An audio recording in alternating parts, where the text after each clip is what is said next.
mikolo tosekelaki na mosolo ya mboka Kongo ekoki tofungwani miso lelo tomoni bozoba nyonso tosali oya kobongisa Kongo aveni ebongi bozoba nyonso tosali oya kobongisa Kongo aveni ebongi tosala ebongi ndeko balandi ya magazine masolo ya Kongo motela bino pa Facebook mi totondi bino totondi ya kuzala mingi liboso aba ekran na bino kolanda magazine ya Kongo lelo toye na mituna na bino biano ya directeur général ndeko lobaki mama ma exact ici na limba imbu banda ba inaugurake ma ezobimate au zone 1 zone 2 situation est-ce que région des EPS a mai na Kinshasa toi na 26 provinces. Est-ce que région des EPS a mai na ba province de toute région des EPS commenter pour nous mais ba comme ça ba région des EPS a mai banda ya pays mais biso mo ba congolais to bénéficier mais biso ba ma kamba batio o komi ya kala on a changer tango talobi ndeko David Chulumba ayena ba innovation ya sika na région des sociétés ingénieurs biso tolingi vraiment to vivre muke mieux par rapport ya liboso alors tolinga to yoka ye wana na Philippino ye to se la lelo na poko lelo pendant 60 minutes ndeko David mbote boni malam boni sango ya régie des eaux sango ya régie des eaux ezali sango ya malamu parce que tozali na musala ebele tozali pe na vision ya kitoko pour régie des eaux et tombwama et comme première compagnie en Afrique na maimatali makambo ya o bien musala ya pesa ba abonné mai non seulement na la République démocratique du Congo mais sur le plan continent tozala la première compagnie na la première compagnie na kati ya continent oui. Et c'est nani pour la première compagnie na kati ya continent ezali kosenga service na biso ezala meilleur service meilleure qualité performance financière na biso ezala meilleure performance financière tozala na haut tobengi na lopoto excellence na maimatali opération tozala pe na ba compétence ya makasi tozala une compagnie très digitalisée parce que dans les lots il n'y a pas de croissance sans le digital donc biso tozali komona esika tozali tolobi awa tozali ezokoka te il faut tozala peut-être dans 5 ans dans 10 ans ceux qui bouillent na mboka oyo première compagnie bozali kotala sur le plan performance sur le plan modèle sur le plan croissance sur le plan même marque déposée il faut ezala régie des eaux yango wana tango toye na régie des eaux tolobi il faut tout ça la transformation tout changer culture ya mosala tout changer ndenge tozali kosala mosala to mema mayele to mema bato ya bwanya pour compagnie oyo échanger et comme la première compagnie dans le secteur de l'eau en Afrique okoki koyebisa biso okutaki compagnie lolenge boni lelo oyo ekomisi yango lolenge boni soki papa akendaki mobembo ayelaka bana mo eloko papa oyeli biso nini yo ozalaki évolue plus libanda ya mboka par rapport à expertise mais na yo nde ye mboka epesi yo confiance ya kokamba régie des eaux eloko nini ya sika oyo ye nango okutaki régie des eaux ndenge nini lelo okomisi yango ndenge nini bon d'abord nayebisa bino ke ngai na ye awa natiki musala ya munene nazali kosala koleka oyo ya régie des eaux mais natiki nyonso nalebi mpona mboka na ngai na kozonga mpona mboka na biso tokozonga tobongisa mboka yango wana ntango tata mokonzi na gouvernement balobi barecrute basali concours tozalaki bakandidat ebele toleki na bateste ebele sukasuka nzambe asali biso grâce tozwaki test tozalaki moto ya liboso yango wana tata mokonzi alobi kaka moto ya liboso wana aya kokamba régie des eaux tata mokonzi a signé ordonnance anome biso d'abord tozali kopesa tata mokonzi merci ebele tozali pe kotraduire reconnaissance na gratitude po ye moto asali biso confiance po tozonga na mboka toya kokamba régie des eaux tomemeli régie des eaux la meilleure expertise que mboka oyo elobi kozala nango dans le secteur de l'eau Ce n'est pas moi qui le dis. D'abord, le résultat est attesté le Biango. Et puis, la deuxième chose, ici, pas Tozalaki pour diriger une compagnie dans le secteur de l'eau, une compagnie mondiale. Dans le but, compagnie à pays Moko, dans le but mondial. Et bon, donc, dans le Nina, Tozalaki n'a pas équipe, n'a pas pays est belé. Tozalaki peut faire un leadership mondial pour compagnie Nabiso et commander les Alaki. C'est cette expertise que tu as. Sur le plan technique, tu as une expertise technique extraordinaire à l'échelle mondiale. Sur le plan gestion, tu as une expérience de gestion extraordinaire à l'échelle mondiale. Tu as le bignon soana, tu as un belé du bandamboka, si tu as la bandamboka, pour mboka na biso et kende liboso. Yangoana tu as une régie des eaux. Alors, tu me mets libinoni. Tu me mets libino d'abord, message à espoir. Message à espoir à Koloba. Ata ceux qui régit des eaux, ils allaient n'dengue pour yebela ki yango. Lobby régie des eaux et kozala n'dengue mususu. Oyebike. Congolais, après ça, régie des eaux, confiance c'était. Confiance et kozonga. Confiance et kozonga na malobate. Confiance et kozonga na mayo tozali kosala. Yango wana toye poto bisa ba Congolais. Régie des eaux ya lelo échange. D'abord, to sengi bolimbisi parce que biloko ebele to laka ki bino to sala ka pe yango te. To sengi bino bolimbisi parce que bipai tolingaki tozala toza kopesa mai topesaki pete tosengi bolimbisi ebele mais tosengi mpe boyokela biso boyeba pete bakoki mosusu tozalaki nango te parce que situation financière ya régie des eaux ezalaki mabe ti lelo situation financière ya régie des eaux nano ebongi te mais toye mpo tobongisa yango mpo régie des eaux etombwama ekoma la première compagnie dans le secteur de l'eau en Afrique. Alors, j'espère que dans l'interview, tu as dit que ça, pour que tu aies cette opportunité, pour te expliquer bino, d'engagner ton régie des eaux et l'ongona bino, le client nabiso, pour compagnie nabiso, régie des eaux et Kende Liboso. Merci. Bon, tu n'as pas la pour régie des eaux, plan nino, c'est vraiment dans ma colo, pour que vous régie des eaux. Population peut sa régie des eaux, confiance c'était. Voire même par recouvreur, comme un bêta bango, ce qui va y besoin pour facture, pour que ça rabisse au maïté. Tout le monde préféré ça va forage dans le plan de bango pour régir les eaux. En tout cas, confiance des entités. Tenir toyer ba plan na yo pour na combien ma vraiment régir des eaux. Très bien. D'abord, Alina Bisabino. Ce que vous allez que bêta est le travail de la régie des eaux au Lingimbo Kanayote.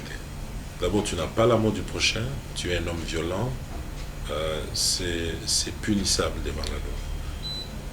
Bisso, Bakambia, régie des eaux, on ne tolérera plus ça. Ceux qui ont bêti un agent de la régie des eaux, nous allons t'amener en justice. Partout où tu es, nous allons te suivre. C'est inacceptable. Ata ceux qui t'ont allé koyo kanate, ata ceux qui m'ont sali erreur, il y a moyen, tout solo là, tout ce qui s'est dans la paix. Tous les Kambongo, sans Kobunda, tous les Kambongo, sans Kobeta en travers de la Jésus. Imaginez Tata Ozali Kobeta Wanaza Tatanayo. Bazali Kolakisa na ba image na ba médias sociaux Bazali Kobeta Tatanayo. Yoko Yokandeni. Et ça va yaya abatu, batata ya batu Bozali Kobeta. Bolingi bana na bango ba Yokandeni.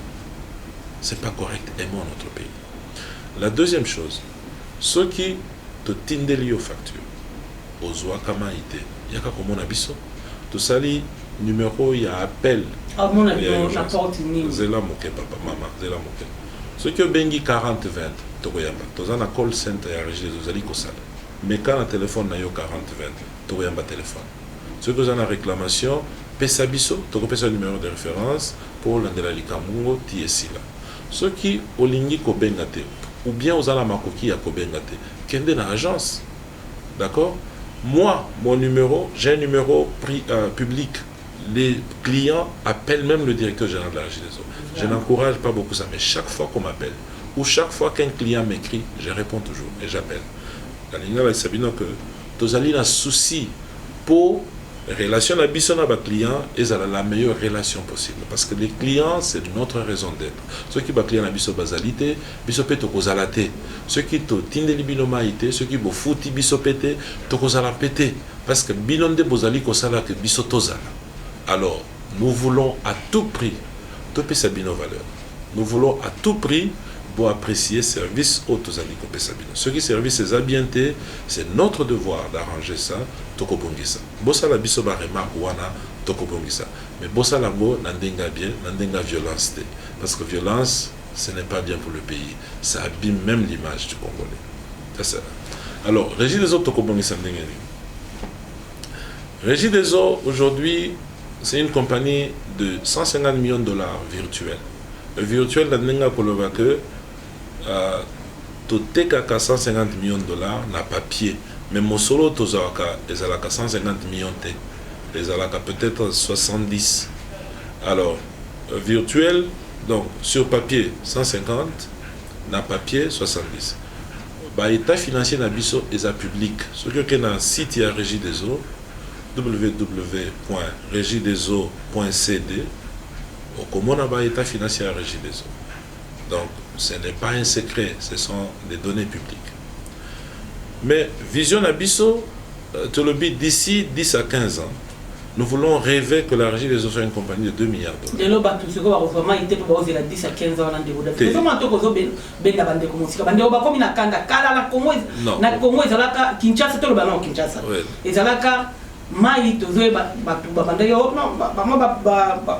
Commune eza moi misika wana ezorama ite mais lelo ba comité na ba commune eza pemina na ville je vais y arriver kita nase je vais y arriver et puis ao eza polémique ya bino ba journaliste au tuninga mutuna pesanga ata na pesa yo réponse ba polémique na bino ba journaliste wana to ko kanate d'accord donc kita nase na expliquer ouais. La Régie des eaux c'est 150 millions de dollars de revenus virtuels. Notre rêve to comme à 2 milliards de dollars. Comme ça, on peut contribuer de façon considérable dans le budget de l'État. Parce que la Régie, c'est une compagnie de l'État. Voilà.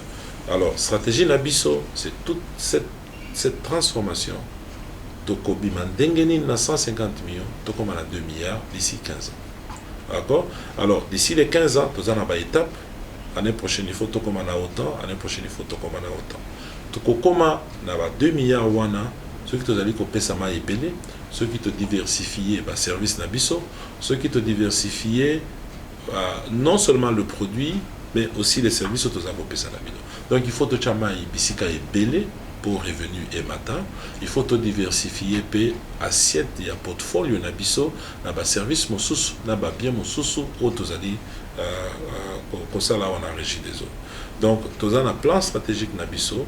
Pour quitter de 150 à 2 milliards de dollars, ça peut nous permettre de contribuer au budget de l'État chaque année d'au moins 100 millions de dollars si nous arrivons à ce titre-là.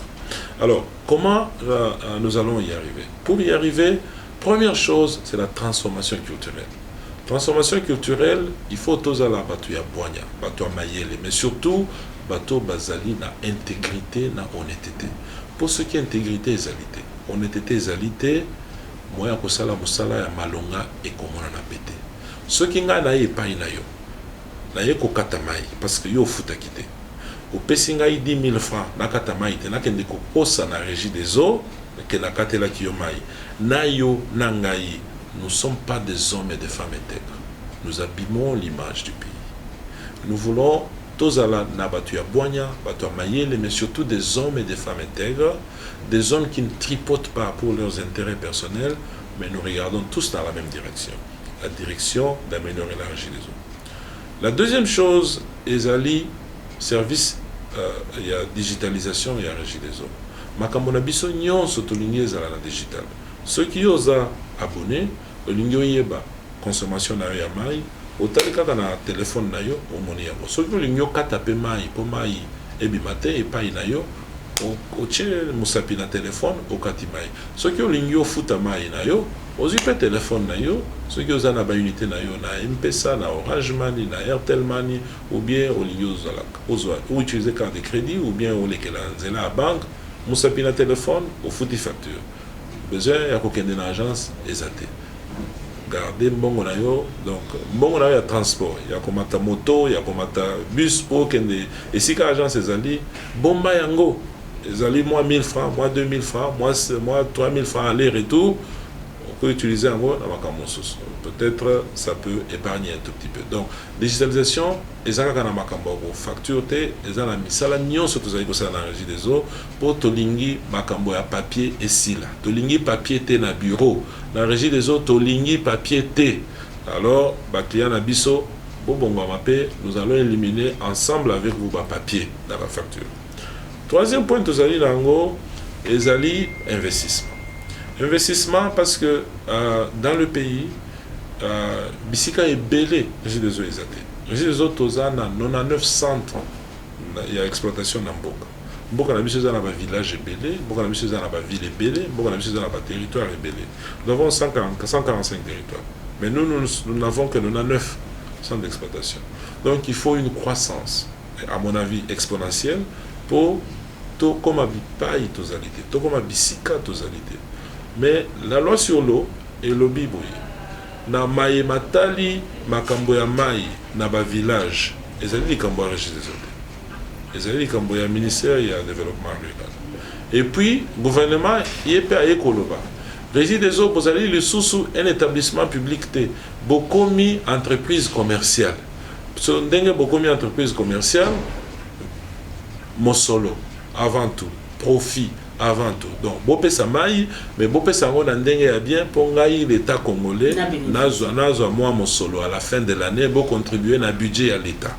Donc, musala na ngai ezali ya kopesa mai, musala na ngai ezali pe ya kosala que régie des eaux ezwa moi mon solo pour na kopesa na l'État.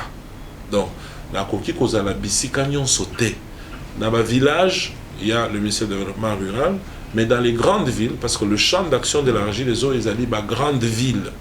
Champ d'action et la régie des eaux et Zaliba grande ville. Tozan a 26 provinces. Tozan a 26 provinces. Régie des eaux Pessima, il a combien de provinces? Régie des eaux, Tozali Kopesama dans toutes les 26 provinces de la RDC, dans les grandes villes. D'accord? Dans toutes les 26 provinces. Donc, au compte la province Nyonso, Tanganyika, Lualaba, Okatanga, Lomami, Olomami, Kassai oriental, Kassai central, Kassai, Chapa, je ne sais pas moi, Équateur, Bandundu, Congo central, Kwilu, etc., etc. Je peux compter Bisika Nyonso dans toutes les provinces régies des eaux Ezali. Mais Tozali seulement dans les grandes villes. Parce que la loi ne nous permet pas Tozala dans la petite ville, Bongo Koloba village. Mais ceux qui bakonzi mboka balobi bino régie des eaux tolingi bino siko ebokende tel endroit tokokende. Nous sommes une compagnie de l'État, ceux qui balobi bongo tokokende. Et de temps en temps ils le font. Et nous sommes disposés ya kosalango. C'est pourquoi vous allez nous trouver parfois dans des coins reculés. Mais mandat na biso ezali nano ya ba grande ville. D'accord? Alors, vous voulez que je continue ou vous avez une autre question? Allez-y. Lelo yo ndeko David Chulumba pour Kamara régie des eaux. Eux qui quand même ndeko va comment faire confiance mais la réalisation na yo sous les téléphones solo a izini ya lemba yemo. Très bien. Alors, ngai nazako Kamara régie des eaux depuis novembre 2022. Au Kozamboka a pesaki biso confiance, nous lui disons encore merci sincèrement, a pesaki biso confiance dans le mois d'octobre. Ngai na komaki awa na novembre. Donc nazali ko Kamara régie des eaux il y a 7 mois. Alors dans les 7 mois mes réalisations c'est ça que vous voulez. D'accord. D'abord bino ba journaliste bino ba kabia sango a mayele ba to bonya boyebi que dans 7 mois on ne peut pas transformer une compagnie totalement, arriver au résultat que l'on veut.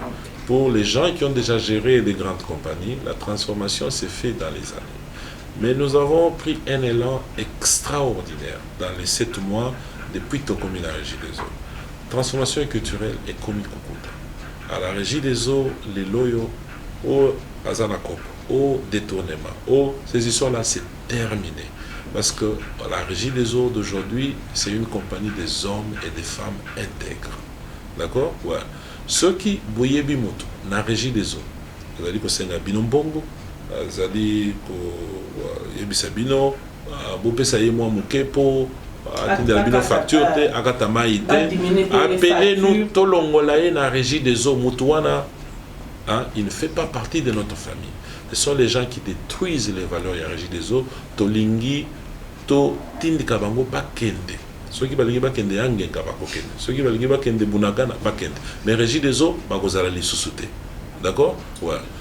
Regideso, c'est une compagnie des hommes et des femmes intègres. Parce que sans l'intégrité, il n'y a pas de valeur que l'on peut construire. C'est la première chose. La monnaie, depuis les 6 mois, tous alliés, ou les 7 mois, je voulais dire, que la transformation culturelle au Tolingi, nous avons des très bons signaux que les choses commencent à changer. Ça, c'est la première chose. La deuxième chose, assainissement et finance nabiso, c'est très important. Parce que ceux qui sont là-bas, ceux qui sont là-bas, ceux qui sont là, moyens financiers, moyens, tout ça, la moussala les alité. Parce que tout ce que nous faisons, l'exploitation, ça demande les moyens. Il faut qu'on soit un produit chimique, il faut qu'on soit une pièce de recharge, il faut qu'on soit un tuyau, il faut qu'on soit un compteur, il faut qu'on soit un carburant à mituka, il faut qu'on soit un mituka, on peut pas. Tout ça, ça demande des moyens. Tant qu'on a comme qui n'a régi les autres, il faut pas foutre tout salaire, tout ça pour que ce soit une banque. Chaque mois, tout ça soit une banque pour te foutre salaire et travailler. Mais tout ça, c'est terminé. N'est-ce pas, ça 7 mois? On l'a fait dans 3, 4, 5 mois. On l'a fait. Tous na banque, et sili na banque. Tous les fournisseurs et belé. Parce que tant que tu as fournisseurs, ils sont belé. Mais tous les petit à petit, parce qu'il faut toujours ça. Nous voulons vraiment assainir nos finances. Mais nous avons banque que non, tous les banque pour les travailleurs, ça n'existe pas. Nous payons de nos propres moyens. On a réussi à réduire les prix des intrants. Nous avons réussi à réduire les prix même des soins médicaux. Nous avons réussi à réduire certains prix, certains coûts, je devais dire, dans l'exploitation. Les amis qui ont payé ça moi makoki mouké. Alors bon goana, tu as mis investir en dans l'exploitation. Par exemple, ceux qui ont je crois que je ne m'appelle plus encore, c'était en Guiringiri. On investit un peu, on récupère 400 nouveaux abonnés. Nous avons un programme à on a régi des eaux pour récupérer 10 000 abonnés par mois. Donc, tout ça là, le tout ce qui est possible. Pour chaque mois, tu récupérer 10 000 nouveaux abonnés. Donc, au moment où je te parle, chaque mois, nous allons de quartier en quartier. Oh, bah, mon conseiller régit des eaux. Bissor 5 années, non, tu as maïté. Ça dit, Mboula, ce qui combien, maïté, et comment kawate. Nous partons là-bas, nous résolvons le problème. Et nous avons identifié ces quartiers, nous sommes en train d'y aller petit à petit. Ce qui n'a pas sur le téléphone, on a l'accès au témoignage au Kokamo. Dans tous les coins de la ville. Dans tous les coins. L'état de alors, dans Kokoma on a l'embaïm. Dans que Moussala Zali Kosalema, puis population Bazali Komona, puis population Bazali na Essengo, et puis population Bazali Kopesa Mokonzamboka. Merci. Donc la confiance possible. Non, la Moussala. Non, la Moussala d'abord il y a Zali Kosala parce que Moussala tous Zali Kosala les Moussala naï. Ouais, il y a principe de confiance pour tout ça la Moussala. Donc voilà. Alors la situation de cette compagnie va s'améliorer. Je vous mets un défi. Venez ici l'année prochaine. Boya Kota la évolution en régie des eaux. Venez après. L'année prochaine, il n'y a pas de souci, madame. Bino ba journaliste, c'est pour ça que tu polémique, mais biso to lingi polémique, les bilans de la régie des eaux sont en ligne. On va les mettre en ligne. Polémique, tu lingi de mon salon. Mon lingi de salon boy. Oui. Donc on peut couper sa maille. C'est mal à boyer, mais que banzo to et beba qui biso. Ko se rola ba maille, to ko maille à forage, ma boulou pour que je ne sais pas maille te batio. Ils allaient ko beba. Na koloba li kamba tuyau maman. OK. Tuyau to chango na sama belé depuis 1939. Beja chez tuyau et à Liboso en 1939 parce que régie des eaux basala kango ba créa kango en 1939. Beja chez tuyau na 39 na 40 ti papa chongo a komi a chepe ba tuyau wana ba tuyau en acier. Batio est belé et koufa. Batio est belé tant que tu as tinda maïté, batio est allé cause corrosion. Parfois au fongoli maï. Donc par exemple, ceux qui ont sali bamboula est belé, maï est en tuyau est mon pépé. Tant que tuyau est mon pépé, ça veut dire tuyau est oxygène parce que oxygène est allé na 4 mon pépé. Ceux qui ont tinda maï corrosion et salami est belé. Ceux qui ont tinda maï au moni maï zako bimana moi couleur ya rouille. il faut ma ebima pendant un bout de temps pour que l'eau y a wana ici là. Le bâtiment est belé et baby. Donc, pour changer l'infrastructure, il faut remplacer les tuyaux. Tous en a programme, il y a pour remplacer les tuyaux. Par exemple, dans la ville à Kinshasa, tous en a plus de 6000, 7000 km, il y a tuyaux à remplacer. Ngai, na lingite, token de Kosomba, 6-7000 km, il y a tuyaux. Alors, tu as makanisi, tu le bit, tu lingito, tonga usine, il y a tuyaux à Kinshasa. Tu as dit que la bongo conception mikoloyo, pour tout tonga usine, il y a tuyaux à Kinshasa. Et puis, on va commencer à remplacer na usine na bisomoko, usine wana eko servir pe ville Kinshasa, eko servir pe bamboka mosusu, mais to lingi batuyo o tozali ko consommer na Kinshasa et à la marque déposée Regideso. Alors, tozali ko sala conception mikoloyo dans l'espoir que d'ici la fin de l'année prochaine, to mobiliser ba finance pour to banda construction et usine ya tuyaux. Ça va pas prendre très longtemps. Mais nous voulons avoir une des plus grandes usines de production de tuyaux de l'Afrique centrale dans ce pays. Alors, celui de Salibongo, tu peux remplacer Batio Bélé. Mais en attendant, parce qu'il faut Bozomai. En attendant, parce qu'il faut Bomé la Pemba. Bisika Toyebi Batio Zana ba problème Bélé, toujours qu'il y a Tokati te remplacer. Tokati te remplacer. Ba fuite Bozali comme moi dans la vie. C'est à cause de la vétusté des tuyaux. Dans le côté, ça veut exemple. Ils à la côté à l'Embaïmbo, ils à la côté à Ozone. Dans la maille belé, il y a côté dans la tuyau. Mais ce qui n'a pas ici pression, pour n'atteindre la maille belé, tu es comme pasuka. Tuyau, mon sous et tellement il y a kala, ils allaient supporter pression mingité. Alors, nous allons côté dans mon quai pour tuyau et pasukate. Je vous donne un exemple. Tango Mokonziamboka a inauguré l'usine à Ozone. Totinda ki mai na usine ya Ozone na ma pression oyo tuyau ezalaki ko supporter tomonaki epanzanaki monaki ndenge epanzanaki mai comme kopima voilà maintenant to sali programme to sali ko remplacer près de 18 km ya tuyau ya monene parce que ba tuyau ezali ya kala et puis biso mboka na biso pona lokumu na biso on ne peut pas aller importer 7000 10000 km de tuyau, ça n'a pas de sens. Mongo ya ko transporter 10 000 km de tuyaux et coquille déjà pour la usine de tuyaux. Il y a quand même des choses simples qu'on peut faire dans ce pays. C'est juste un problème d'imagination, un problème de conception. C'est la même chose pour les tuyaux, c'est la même chose pour les produits chimiques, etc. Il y a un lobby. Toute la chaîne de valeur autour de l'eau, toute la chaîne de valeur autour de l'eau, la Régie des eaux veut contrôler cette chaîne de valeur pour nous permettre de croître de notre budget minable aujourd'hui de 150 millions de dollars à Torozon à Lingala Mama, na lobby, oui. Mais nous sommes toute la chaîne de valeur. Et qu'on permette biso pour Tobaki Samo Mosolo Tozoka chaque mois. Les Alamaï Matali Tuyo, Maï Matali, Bakis Yakolamba Maï, Maï Matali Bissikanyon Soma et Lekelaka, nous sommes en régie des eaux lingi et saisir la chaîne de valeur Wana pour Mosolo Nabiso et Mata. Comme ça, ceux qui tout ça, ils profitent à la fin de l'année. Tout ça, moi, ma coquille, comment on a totindi pe na gouvernement. C'est ça, c'est comme ça qu'on gère une compagnie. Alors, tous on a les camouilles l'embaïmbo. Maintenant, là, ça qui est un maï, pas de quoi très bien. L'embaïmbo, ils allaient projet PCB sur 35 000 mètres cubes additionnels, la ville de Kinshasa. 35 000 mètres cubes, ils allaient moquer comparé à besoin. Mais l'embaïmbo, deuxième module, et qu'on va d'acalamingité pour tout doubler la capacité. Alors, côté, il y a l'embaïmbo. Difficulté mingi, tout ça qui n'a pas difficulté à réseau. Bah, tu belé, tu es allé coller canaba avenue T. Attends, ceux qui te salient, usine yamai. Ceux qui n'a venu là, yo, tu es à la kate. Moyen maïe comme maïe, pas yo zali et zalide. Il faut tout continuer le programme. Il y a Koya, na ba avenue, pour tchaba tuyau, et puis tu as ça là branchement, nandaku, pour maïe comme. Ceux qui ont na maïté et pas inayo.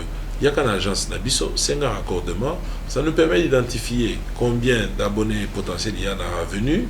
Tokoya, Toche, tu es dans la revenue, Toche Pemaï. Mais difficulté, mingi tozan ango, réseau et distribution ils allaient mouquer. Réseau et distribution ils allaient mouquer, tozan a maille et belé. Alors il faut tout continuer mon salaire comment on dit, ajouter ma branchement pour Batoubazo maille. Mais mon salaire, en gros, ça continue. Chaque mois, on ajoute des nouveaux branchements. Mais jusque-là, Pour revenir à Nao Nazari Koyobisayo Liboso. Dans la ville de Kinshasa, vous allez près plus de 15 millions d'habitants. Mayo, vous allez Kolamba, vous allez Kotinda Nabatio, et vous allez moquer par rapport à la demande. Il faut capacité à production et augmenter les sources. Bakonzi Mboka Basali Sibiso, Lembaïmo est commis, Ozone est commis, Kalamingite, milieu année prochaine, Toko inauguré au zone 2, après au zone 3. Et puis, nous avons un projet, il y a l'usine Yamaluku, nous avons un projet, il y a doubler capacité dans l'usine Yalukunga. Ça va nous permettre de résoudre une fois pour toutes les capacités de production dans la ville de Kinshasa. Nous avons un projet, il y a Kosala Batuyo dans Kinshasa, pour tout résoudre les Camerounais sur Batuyo. Et ça va permettre à la Régie des eaux de devenir une des meilleures compagnies dans le secteur de l'eau en Afrique. Mais ce n'est pas seulement Kinshasa. Le problème d'eau, c'est dans l'ensemble du pays. Et dans l'ensemble du pays, il y a beaucoup d'efforts, peut-être Minobo éviter. Le gouvernement fournit des efforts extraordinaires dans Makamo, Matalima, mais Bino peut-être va penser Sango Boebi à côté. À Kisangani, on fait des travaux. À Goma, avant-hier, j'ai encore envoyé de l'argent à Goma pour qu'on récupère plus de 2000 abonnés, pour refaire un nouveau réseau, pour des nouvelles stations de pompage, pour mettre des compteurs prépayés. Il y a beaucoup qui s'est fait, vous n'êtes pas au courant. Mais allez en Bujimaï, ils ont fait des décennies sans l'eau. Il y a de l'eau en Bujimaï aujourd'hui. Allez à Chikapa, on a inauguré une usine d'eau, de traitement d'eau à Chikapa il n'y a pas très longtemps. Vous ne le savez pas. Il y a un projet à Kananga pour une nouvelle usine de traitement d'eau à Kananga. Vous ne le savez peut-être pas. À Kamina, nous venons de terminer l'usine de traitement d'eau. On a un problème d'énergie pour le moment. Vous ne le savez peut-être pas. Il y a beaucoup d'autres projets dans le pays pour réhabiliter les centres d'exploitation, en construire de nouveaux. Et quand je vous dis que nous allons faire de cette compagnie la meilleure, je veux tout simplement dire qu'avec tous ces efforts que nous sommes en train de fournir, et une vision très claire, comment on va diversifier notre portfolio, une gestion transparente, surtout une gestion meilleure que toute autre gestion que vous pouvez rencontrer dans ce secteur, dans ce continent, je n'ai aucun doute qu'on fera de nos recettes x 10 d'ici très peu, et que cette compagnie sera la meilleure dans ce continent. Je vous mets à défi. Revenez ici chaque année, regardez les progressions que nous sommes en train de faire. Boye Bissaba abonné à Bisso. Régie des eaux, les alliés compagnie à peuple. Ça a bien confiance. Ça a Bisso confiance, ça Batala Moussala, tous alliés Kosala. La difficulté, les alliés. Ce qui est la difficulté, les alliés, donc il faut dépendre si ils ont une base de la team. Non. Donc on a eu mon tata. Mon conduit à régie des eaux pour la cabamba yo kango team colonie. Comme maman banda ba inoke ma izo bimate base la team colonie. Difficulté problème les alliés kokos peut ta place nini. D'accord. Bon. Madame, la ligne c'est que chaque samedi le matin, je quitte chez moi, je me promène sur la ville pour voir où est-ce que on a des difficultés. Je le fais chaque samedi. Je rentre chez moi le samedi tard l'après-midi. Parfois, je le fais le dimanche. Je me promène sur la ville de Kinshasa pour Naïeba, quartier Nini. Ils n'ont pas si pour Namaï. Pour Naïo, sur la ville de Kinshasa, tu as 24 communes. Mais pour Naïo, tu es capable de repérer ça. Otuninga Motuna. Est-ce que tu as aussi dit ça? C'est ça. Ok, d'accord. Motuna, Moussou Sekoya, tu repères ça. D'accord? Ouais. Daniel Obaboye. Bandeko na biso bazali côté Alemba Imbo. Ceux qui vous allez kozama été d'abord na singi bino bolimbisi. Mais na makokio tozanango, nous allons faire de tout ce qui est de notre mieux pour bozama. Mais la première chose on a zali ko senga bino. Ceux qui ont na connexion na parcelle na yote, il y a qu'à na régie des eaux senga raccordement. Ouais. Parce que ceux qui ont na raccordement au kozwa kapema ité. Donc, yo, mon kabisa. Ceux qui baillent pour tout na yo, biso na lemba imo tozana maïté. Tona bango ceux qui bazana raccordement. Ceux qui bazana raccordement, tokotoka mai na mutute poto ya nango nanda. La première chose, senga raccordement. To si to cheba moi tu yo ebelé, si ko raccordement nandaku, il faut senga poto ya to c'est le raccordement. Ceux qui bazana raccordement, on vous rappelle maïté. Na ba avenue mosusu, oyo na no to sali batuyo ya raccordement te. Bon, c'est qu'elle est venue, et si la demande est grande, on va le faire.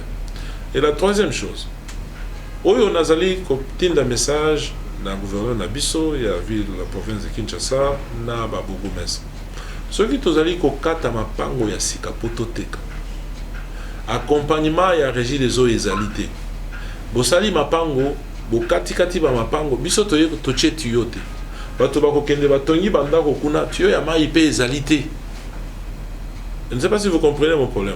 Ouais. Tout ça, quand mapango est belé dans la ville province à Kinshasa. Mais accompagnement et service, il y a utilité et égalité.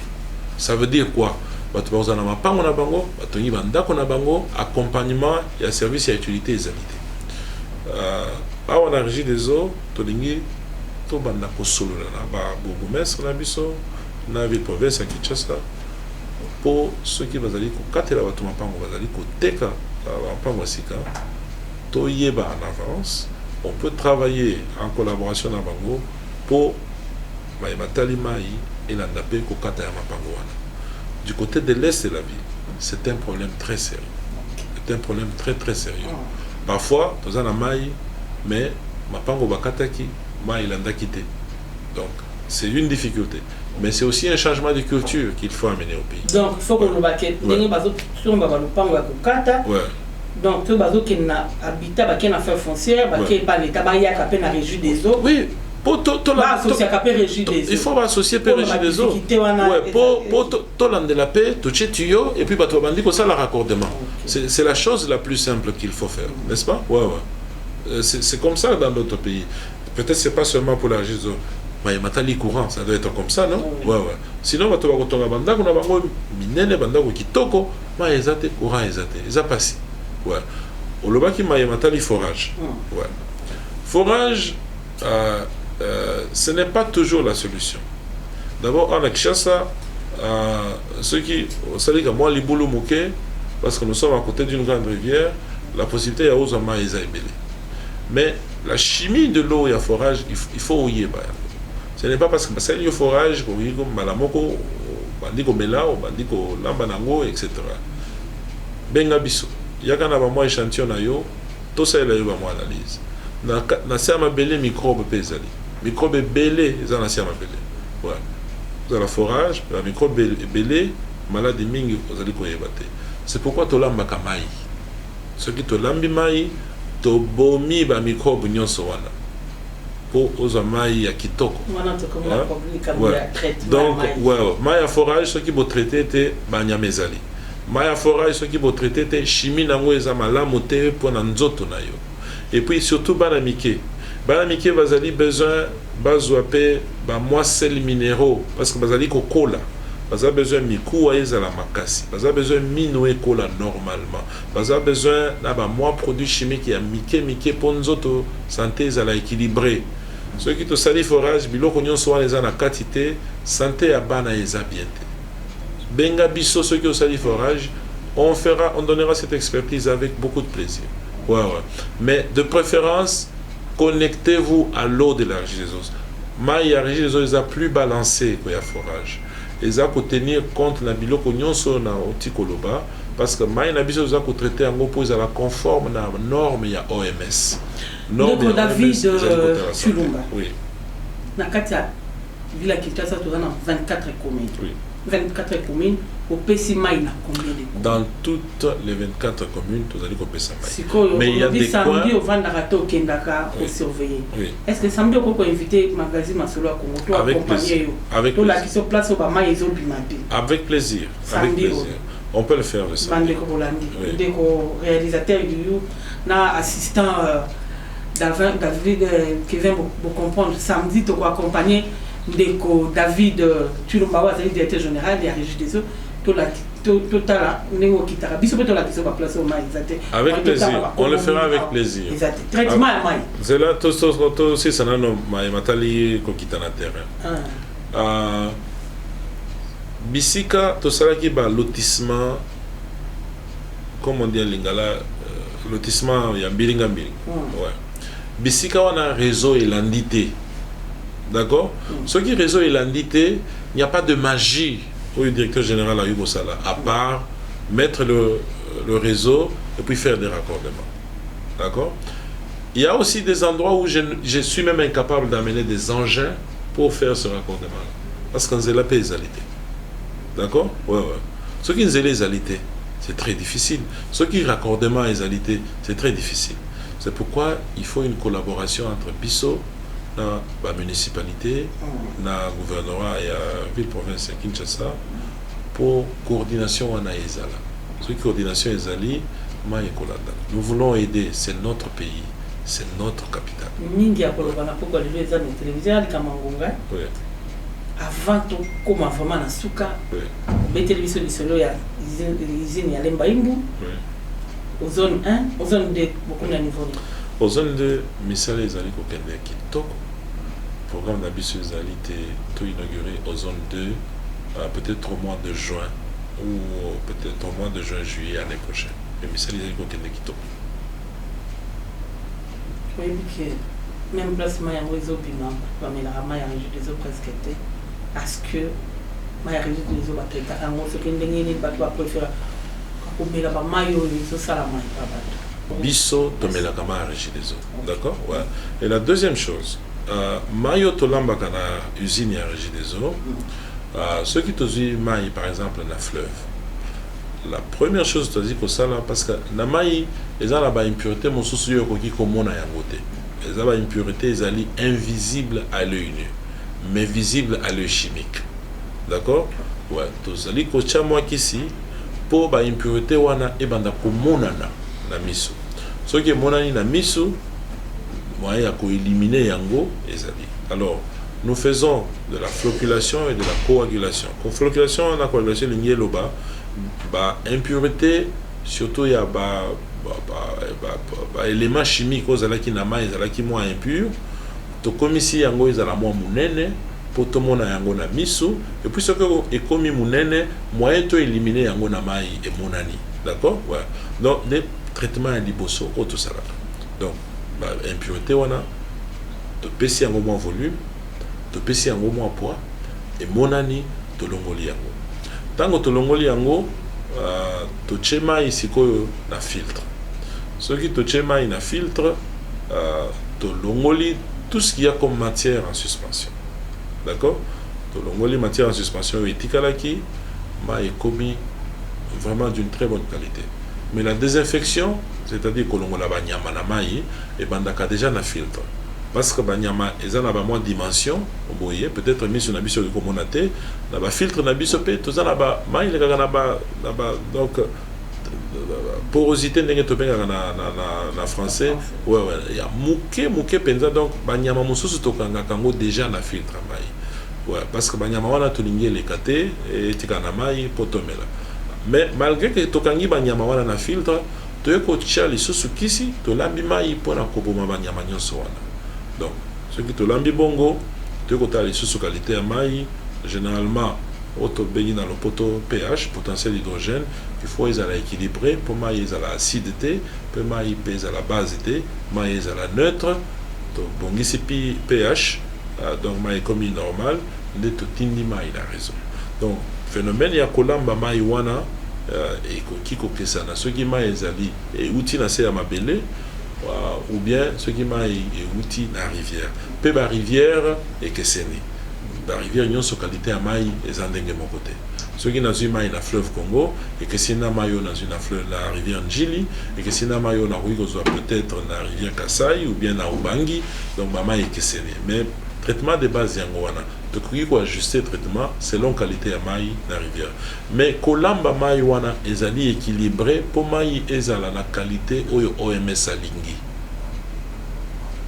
Il faut maï ezala la qualité ya OMS. En plus la qualité au gouvernement na biso elingi qui ma qualité ango c'est bien étayé na loi ya maï. Mais biso tolamba kama ikoleka wana parce que tolingi maï na biso e commandenge organisation mondiale ya santé et lobby. Maï to tinda kana réseau c'est conforme à l'OMS, c'est pour moi ngai na melaka. Donc d'accord, il se peut nga pe na melaka ngo siko ba ndeko bazolanda. Oui. Ba ça la confiance en de ba melama ya régime des eaux. Et puis ça manzo to kolongono makam. Non. Maï régie des eaux ezali kitoko. L'eau de la régie des eaux ezali malamu mingi koleka maï o ya bouteille. Ce qui sombi maï ya bouteille mai wana balongoli biloko nyonso oyo nzoto nango eza nango besoin, surtout pour na bana na biso. Ouais. Nazali vraiment kotia sete na likambo wana bana na biso mai na bango il faut na moi cuivre moke, moi zinc moke, moi magnésium moke, moi calcium moke, moi fluor moke, parce que nzoto ya bana elingi biloko nyonso wana po nzoto ekola normalement. Tango biso tozaki kokola makambo ma ya bute ezalaki te tokoli pe normalement na mai ya régie des eaux. Bana na biso il faut ba mela mai eza balancer na biloko nyonso wana po, n'est-ce pas, bakola normalement. Bazala développement ya bongo ezala normal, développement ya mikuwa ezala normal, kokola ya nzoto, kokola ya bongo ezala normal, kokola ya minu ezala normal. Sinon te pambate mawamingi. Toyi komona ngo lelo te, mais to komona ngo dans l'avenir. Ouais, surtout la fluor, c'est très important. Alors, wana logo ya liboso. Et logo ya mibale mai oyo bacheyo na bouteille. Yo aussi au mona esika balambeli yango. Est-ce que so moni? Est-ce que yo ya biso monaka. Bon, est-ce que moni esika basaleli yango test? Ce que tali mai eza na molangi. D'accord? Luka na molangi wana ba paramètre ya qualité ya mai. Nani a vérifié yango? Industrie ya mai eza industrie moko libérale. Mutu nyonso akoki kotia oyo alingi akomi biloko alingi. Nani a vérifié yango? Bino bapanzisa yango, bo vérifier yango. Bozana ba certificat ya qualité ya mai wana. So ki ngana zana ndako na ngana kingabwa na sombi ba bouteille en plastique na che moi emballage likolo et monani pe kitoko. Abandi kote ko somba te. Osusto chaka pe na sachet. N'est-ce pas? Yo au taleli kamba qualité ezali conforme. Nani a vérifié yango? Tout ça la confiance na mai à régie des eaux parce que biso tozali kolamba mai po ezala mai ya kitoko, mai ezali kopesa bino santé malamu, surtout santé ya bana na biso. D'accord? Mai ya milangi na lobite ke nyonso ezali mabe. Non. Bon, ce peut passer la kamusala kitoko. Ouais. Mais ya biso ezali kitoko koleka ya molangi. Je connais qu'on a des difficultés na makambo mai matali réseau. D'accord? Pour réseau parfois ba fuite ezali. Parfois, ba fuite wana ezali occasion pour biloko mabe et kotana mai. D'accord? Je connais que parfois ba fuite wana ezali ko rendre mai na biso comme impur. Je sais aussi que parfois pour batio na biso ebele za batio akala et sali moins corrosion et donc mai na biso ce qui tindi parfois et go ça la moins couleur ya corrosion wana ce qui otali surtout na ebandeli donc on se pelate. Je connais cette difficulté là. C'est pourquoi tout ça que ça là effort est belé pour tout un programme il y a pour remplacer bah tuyaux. Mais ce n'est pas partout. Il y a aussi des tuyaux en plastique qui ont été installés ici. Bah tuyaux sont là tuyaux en plastique qui est noir, polyéthylène à haute densité, on a sur bah tuyaux en PVC, polyvinyl chloride. Bah tuyaux on les ont la corrosion té. Mais ils ont les kakuna pe kitoko ce que me dit en kitoko il n'y a aucun souci. Il n'y a absolument aucun souci. Donc il y a beaucoup de choses que l'on peut faire. To sengi tu basa la biso confiance benga biso na régie des eaux toza na laboratoire mobile tokozwa ba kit na biso ya test to tshena mutuka obengi biso tokokoma tokosala test kaka isika wana okomona pe qualité ya mai kaka ça ne va pas prendre du temps sauf peut-être les analyses bactériologiques où ils allaient kosenga que tozonga na labo pour tozala ba culture ya microbe pour toyeba microbe ni ezali mais qualité chimique qualité physico-chimique ce que bengi biso tozi ba kit na biso ya labo to tshena mutuka tokomi. By the way, la régie des eaux le mois passé tosombaki 60 véhicules. CFAO et PCBISO livraison à 60 véhicules. 60 véhicules sur une commande qui va arriver à 100 véhicules pour l'année. Parce que Tolingi, partout où il y a la régie des eaux, Bataver Nabiso base en la mobilité. C'est la première fois dans l'histoire de la régie des eaux. Depuis régie des eaux et Salemaka, en 1939, c'est la première fois régie des eaux et Somba comme ça, 60 véhicules. Ça n'a jamais existé. Pour nous, c'est des choses triviales. C'est des choses très simples. Nous allons résoudre le problème de mobilité. Mais il faut, bien on va penser ça. Pour y avoir que ça, mbalaya liboso, le régime des eaux est comme en position. Nakala kala, ceux qui, le régime des eaux, ils m'ont mutuka. Dont il y a Banque africaine de développement, dont il y a ceci, dont il y a ceci. Makoki abissomoko. C'est ça le résultat d'une bonne gestion. C'est Wana e bandeli muke avec beaucoup d'humilité. Si tu as un libanda pour servir bateau c'est bon. Bon, tu peux ça tata mokonzi merci chaque jour. Il y a quoi on a tête à résoudre. D'abord na ndenga recruter biso na ndenga normal, n'est-ce pas? Et puis na kocha biso na tête à régie des eaux. Na pesa kaye merci chaque jour. Absolument. Pour régie des eaux, ils ont la première. Nayoki, ben nyonso wana. Kitoko. David Chulumba Mutombo, confiance vraiment faut passer à Régie des eaux. Nous voulons que Régie des eaux, ils ont la compagnie à Liboso d'Afrique, na Maimatali, chaîne de valeur Yamai. Habiter ceux qui n'ont pas de monokoni ni po patubayoka. Ceux qui bolina le bana Swahili na Kitetela na Chiluba na je ne sais pas où bisangai. Régie des eaux Tolingi est comme première compagnie en Afrique na Maimatali chaîne mobimba ya makambo mai. Ils ont la revenu, ils ont la qualité de service, ils ont la qualité de l'infrastructure, ils ont la qualité du personnel, la qualité de tout ce que nous faisons. Nous voulons être la meilleure compagnie en Afrique. Nous voulons être le fleuron. Nous voulons être le fleuron de la gestion dans ce pays. C'est ça notre objectif. Mais, wana maloba, pour na binoba consommateur, être ce fleuron-là, c'est la qualité du service que vous avez. C'est la qualité de l'eau que vous avez. Na robinet, na yo, et pas yo fandaka. Nous allons y arriver. Naïbi que Mikolo Leke belé, bato bazwa qui service à Kito côté Yamala Monté. Et je sais aussi que ça ne se fera pas en un jour. Il faut tout ça la moussala. Il faut tout ça la moussala. Il y a Mayele, moussala, il y a Poigna, mais surtout avec intégrité et honnêteté. Parce que ce qui est intégrité et honnêteté, ce qui est honnêteté et honnêteté, tous allez ba miyibi, tous allez ba dongolomisu. Tu comprends? Ouais. Régie des eaux, les accompagnés à ba miyibi te ba dongolomisu. Ceux qui beaucoup tiata moko, ceux qui aillent pas inayo. Azali ko senga yo mbongo ya facture. Azali ko senga yo mbongo po akatela yo maïté. Boyi bisanga azali wapi to kotinda na angenga. Parce que awa na Régie des eaux, c'est pas sa famille. Ouais. Totongi mingi. Merci.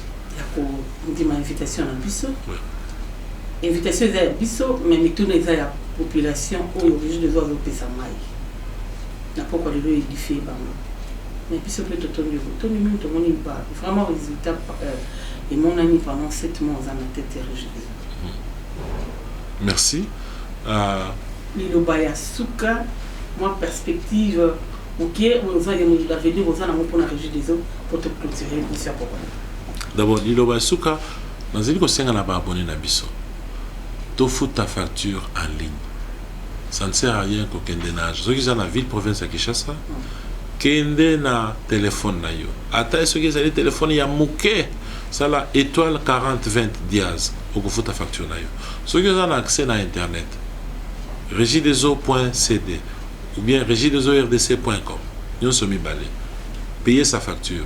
Moi mi sapi mouké au faut ti facture na yo. Na M-Pesa, na Airtel, na carte de crédit, na biloko belé au foot. Mbongo na ya transport pour qu'une agence bomba yango. Ça peut toujours aider. Tu fous ta facture en ligne, c'est la meilleure chose qu'on peut faire. La deuxième chose, je voudrais encore remercier le chef de l'État. Il y a Zouaki Mayele, il y a recruté Bisso pour te faire l'amboka. Vous allez que le occasion, tu as que ça l'amboka na Bisso, nous avons une occasion en or pour le faire.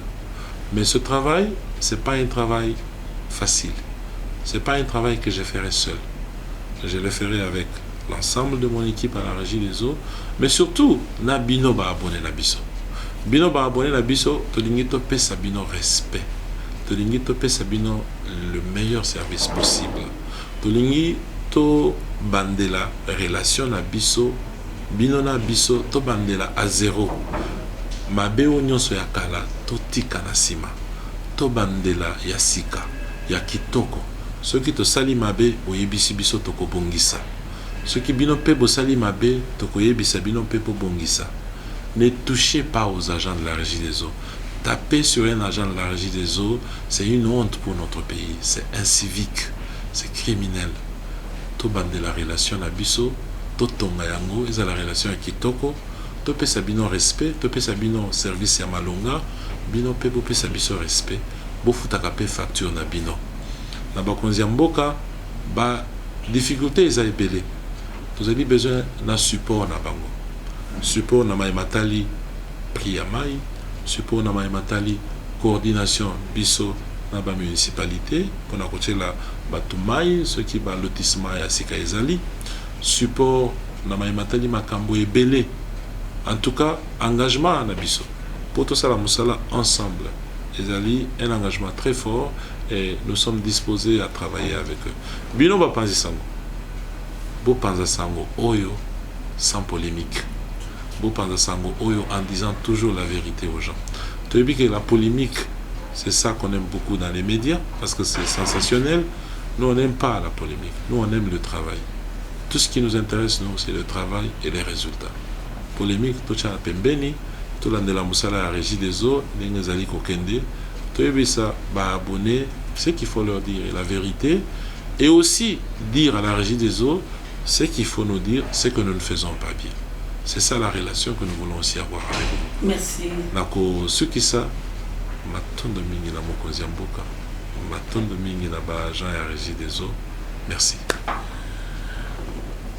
Bandeko balandi ya magazine Masolo Congo, boyoki bino moko na maloba ya mokonzi ya régie des eaux numéro 1, régie des eaux botenga ki mingi to kokutana naye bomoni que Azad Montomoko Péo avant d'Aranabatu, c'est un monsieur vraiment ayambi biso na bureau naé accordé biso temps malgré emploi du temps naé trop chargé to ni en limite aux 60 minutes pour à répondre à ma préoccupation na bino. Donc comme boy na suka ya masolo na biso to yamba ki ndeko David Tulumba Mutombo wazali directeur général ya régie des eaux de solo na masolo etali na pourquoi le 7 mois bo pese confiance biso non surtout pese confiance biso non surtout pese maboko to accompagner ceux qui likamboza bomoni a pese ba numéro bo bengi na ba numéro wana c'est peu préoccupation ezali bo bengi ba ope ba kolekana nzela nanga mituna na bino ekokoma ba préoccupation na bino ekokoma rendez-vous samedi na sitting nae to ko accompagner kimi eza mabota mabino sokutani bo mbala ya sima. Merci. mikolo tosekanaki na mosolo ya mboka Kongo ekoki tofungwani miso lelo tomoni bozoba nyonso tosali po ya kobongisa Kongo aveni ebongi bozoba nyonso tosali po ya kobongisa Kongo aveni ebongi tosala ebongi